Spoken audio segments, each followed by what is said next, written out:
दोस्तों, हर देश की रीढ़ की हड्डी होते हैं उसके गांव। क्योंकि शहरों में तो बड़ी बड़ी फैक्ट्रीज और इंडस्ट्रीज लगाई जाती हैं, कंपनियां खोली जाती हैं, नई नई तरह की चीजें वहां बनाई जाती हैं। लेकिन ये शहर पूरी तरह से गांव पर ही निर्भर होते हैं, क्योंकि गांव खेत खलियान ही एक ऐसी जगह है जहां इंसान अपनी सबसे जरूरी चीज उगा सकता है, और वो है अनाज, वो है खाना। जिस तरह हमारे देश भारत का एक बड़ा हिस्सा आज भी खेती बाड़ी से जुड़ा है, गाँव में रहना पसंद करता है, ठीक उसी तरह रूस की आबादी का एक बड़ा हिस्सा गाँव में जीवन बिताता है।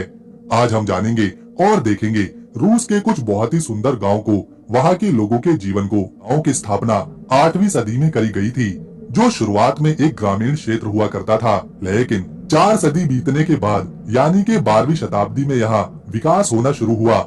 इसे एक राज्य की तरह देखा जाने लगा और यहाँ कई राजाओं ने फिर राज किया। इसीलिए इस गांव में आज भी कई मोनेस्ट्री और ननरी देखने को मिलती हैं। इस गांव से जुड़ी एक बेहद ही दिलचस्प कहानी है।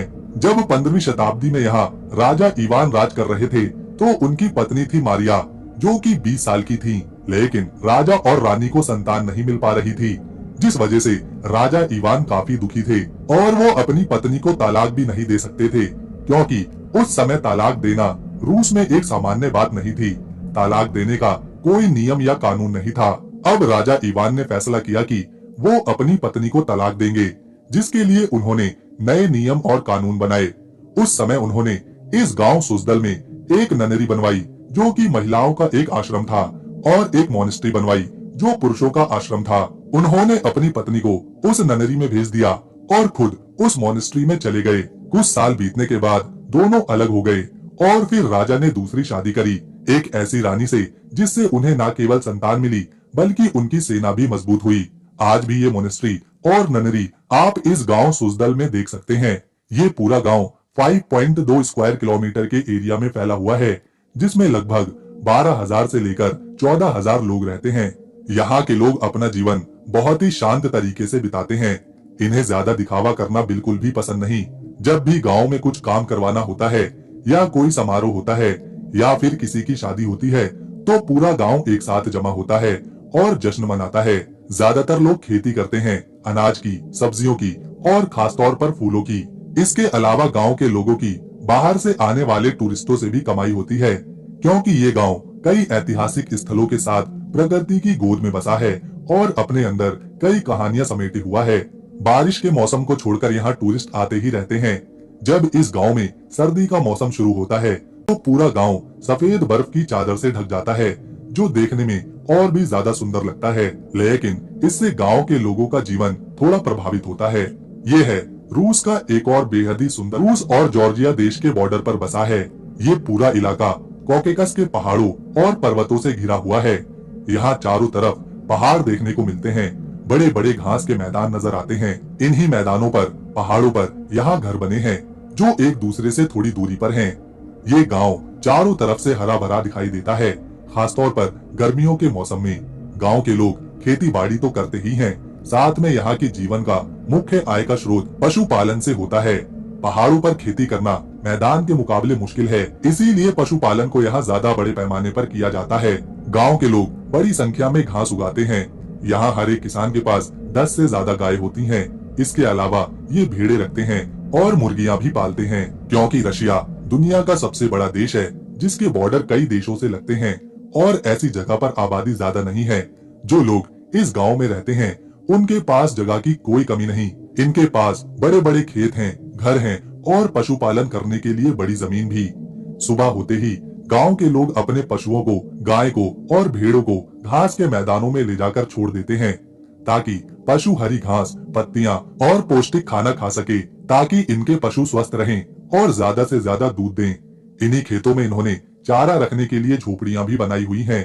यहीं से लोग घास काटते हैं और सुखाते हैं और फिर इन झोपड़ियों में रख देते हैं। इनके पशु बिल्कुल स्वस्थ नजर आते हैं, जो अच्छी मात्रा में दूध देते हैं, और इन्हीं के दूध को ये अपने लिए भी इस्तेमाल करते हैं, बाहर बेचते हैं और फिर पनीर, चीज, मक्खन, घी बनाकर दूसरे शहरों में बेचने जाते हैं। पशुपालन इस गांव की आय का एक मुख्य स्रोत है।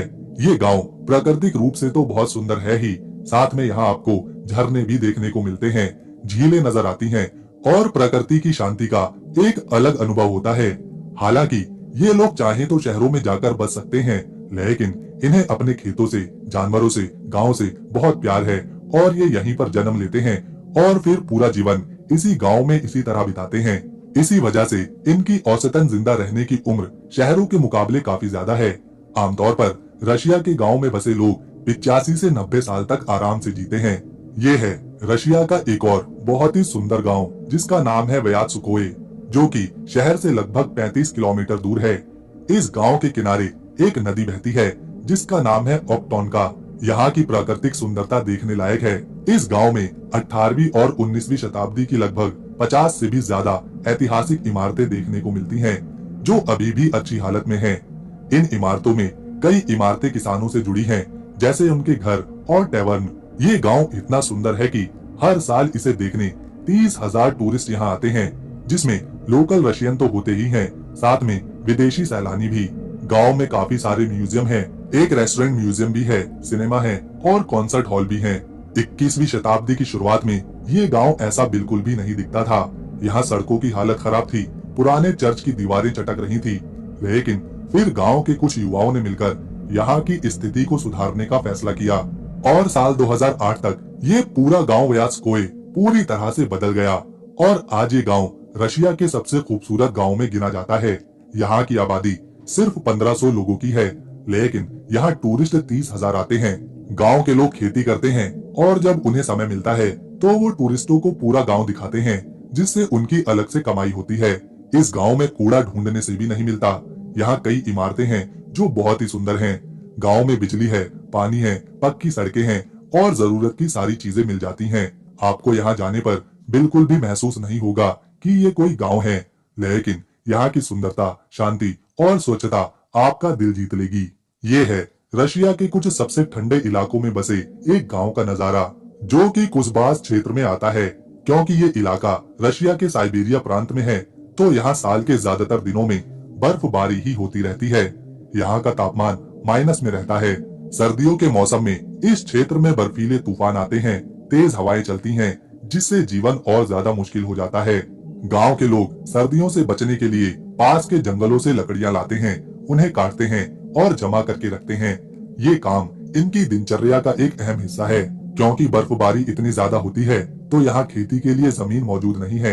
इन्हें अपने खाने पीने का इंतजाम गांव के तालाब और नदियों से करना पड़ता है, लेकिन वो भी इतनी ठंड के कारण जम जाते हैं। मछली पकड़ने के लिए पहले ये तालाब में एक मशीन की मदद से बर्फ में छेद करते हैं और फिर उसमें मछली पकड़ने का जाल डालते हैं। ये एक मुश्किल काम है जिसमें कभी कभी बहुत ज्यादा समय लगता है, लेकिन इन्हें ये करना ही पड़ता है क्योंकि इनके पास ज्यादा संसाधन नहीं है। इसके अलावा ये लोग पशुपालन करते हैं, खासतौर पर रेनी डियर नाम के हिरन का। ये जानवर इस मौसम को आसानी से झेल सकता है। इनका इस्तेमाल सवारियों के लिए होता है। सामान को पहुंचाने वाली गाड़ियां इन्हीं जानवरों से खिंचवाई जाती हैं। और तो और जो सैलानी इस गांव में आते हैं उन्हें घुमाने के लिए भी इन्हीं हिरणों की मदद से चलने वाली गाड़ियां तैयार करी जाती हैं, जिस पर बैठकर लोग पूरे गांव का मजा उठाते हैं। इसके अलावा हस्की नाम की कुत्तों की प्रजाति से भी इसी तरह की स्लेज गाड़ियां बनाई जाती हैं। इस गांव के पास एक नदी बहती है जिसका नाम है वोल्गा नदी। इस नदी को ये लोग काफी पवित्र मानते हैं और इस नदी में इतने ठंडे पानी में नहाते हैं, डुबकी लगाते हैं। ये यहाँ की एक परंपरा का हिस्सा है। जिस तरह हमारे देश में भी नदियों में डुबकी लगाने की संस्कृति है, ठीक उसी तरह रूस में भी होता है। गांव के लगभग सभी लोग इस नदी में जनवरी के महीने में डुबकी लगाने जरूर आते हैं। दोस्तों, क्योंकि आज तबीयत थोड़ी ठीक नहीं है तो इसी वजह से आवाज भी थोड़ी ठीक नहीं निकल रही। उसके लिए हम आपसे माफी मांगते हैं और उम्मीद करते हैं जल्द से जल्द ठीक होकर आपके लिए वापस से अच्छी तरह से रिकॉर्ड कर सकें। तो दोस्तों, अगर आपको वीडियो पसंद आई और इन्फॉर्मेशन अच्छी लगी तो इसे एक लाइक दें, शेयर करें और चैनल को सब्सक्राइब कर बेल आइकन दबाएं।